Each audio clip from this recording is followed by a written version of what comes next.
Milost Twoja swe wody nas daje snagu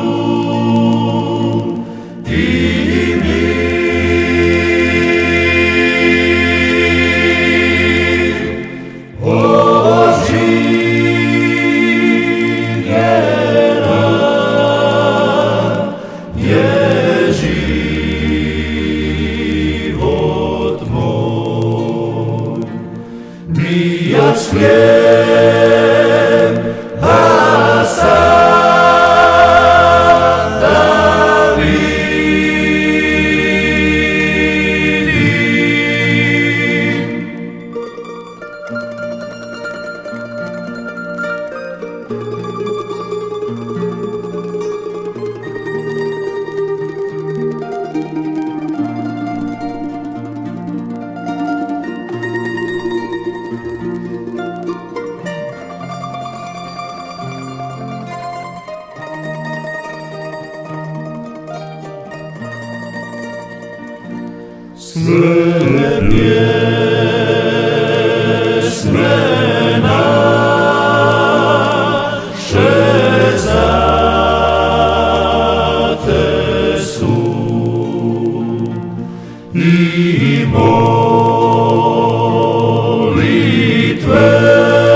Communists openly pursued the persecution of Archbishop Stepinac.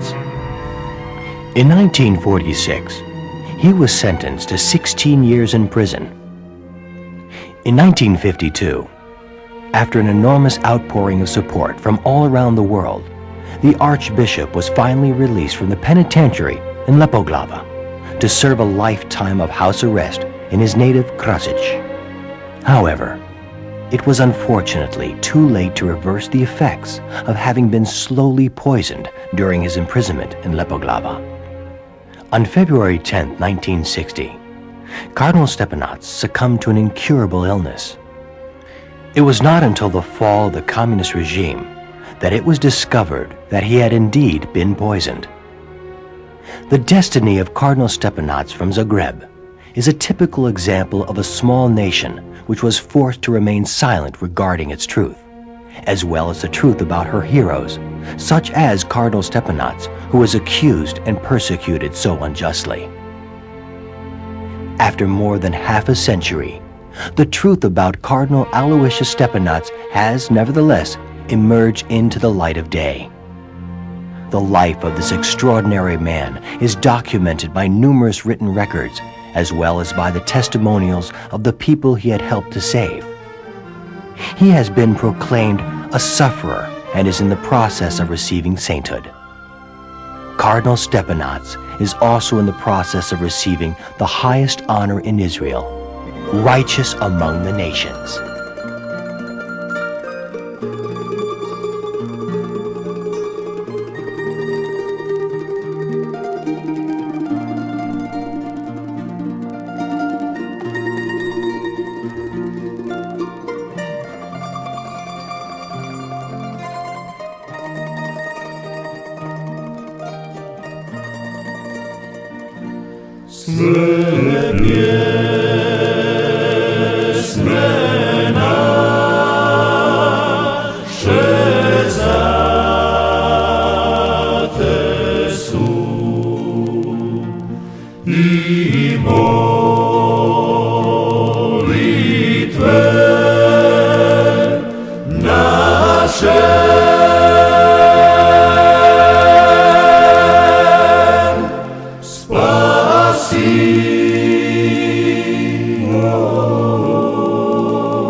In 1997, Stepinac was announced a martyr, and not only a defender for the freedom of belief, but for the freedom of basic rights for every person in every nation.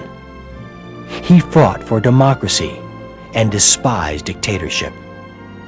New European democratic countries after the downfall of communism together celebrate the saintly victims of persecution from the communist era, especially the 5 most prominent ones who were victims of staged Bolshevik processes: the Polish Cardinal Wyszynski, the Czech Cardinal Baron, the Hungarian Cardinal Mincentny, the Ukrainian Cardinal Sleepy, and the Croatian Cardinal Zagreb's Archbishop Aloysius Stepinac.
Ooh.